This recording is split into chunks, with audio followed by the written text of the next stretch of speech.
this has been a year where we, not this year specifically 2023, but we did.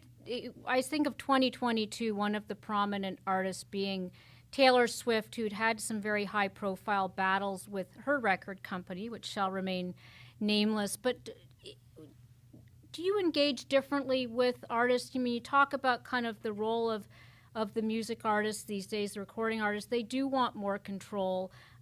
How do you deal with that? Or do you deal differently that you wouldn't, if Taylor was with you, you wouldn't be having these battles? Well, I mean, I think that's a very high profile situation. And I think that the music industry generally, historically, has operated in ways that, in certain instances, haven't necessarily been favorable to composers, to writers, to creators.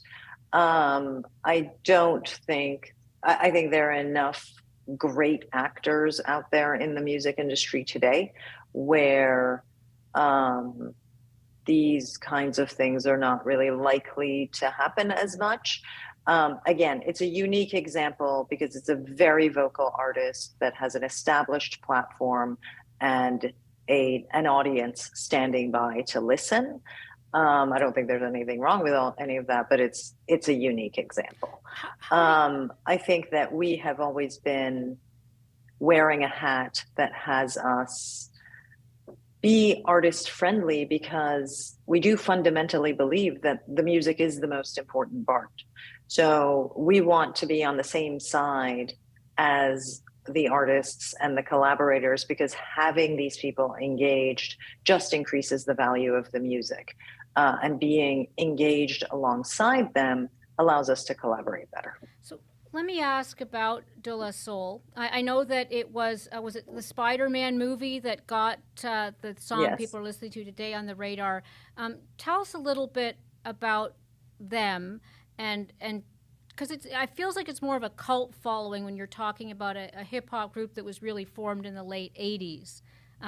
Did that movie make all the difference, or in terms of demand, or has it always been there? No, I mean that movie. It's licensing that music hasn't been easy over the course of the past couple of decades, and it does have a cult following, partly because of its inaccessibility.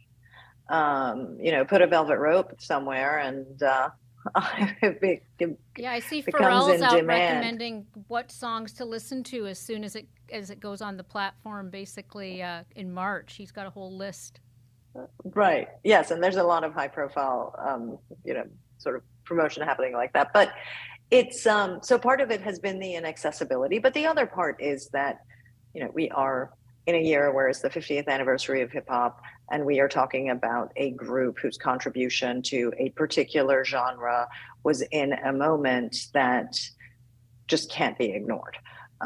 So it's not just that it's important that it was the combination of this inaccessibility, but as well as the quality of the music and the band and who they are.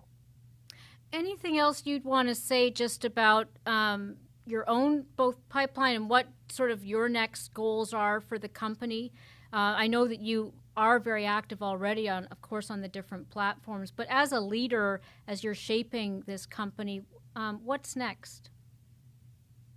So our goal has always been to be the independent leader to be the leader in the independent market segment. And I think we are very much on track to do that. There are obviously tactical initiatives that we seek to execute on. Our focus in the Middle East is really important as far as growing that business there, as far as being a significant rights holder of Arabic music and really penetrating different markets over there. So that's very much a focus.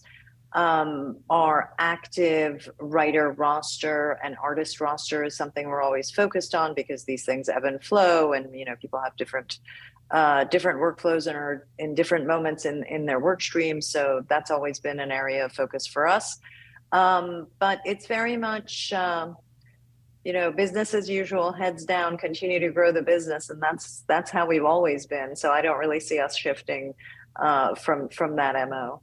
Great. Well, I know what I'll be listening to this weekend. Thanks for joining us, Golnar.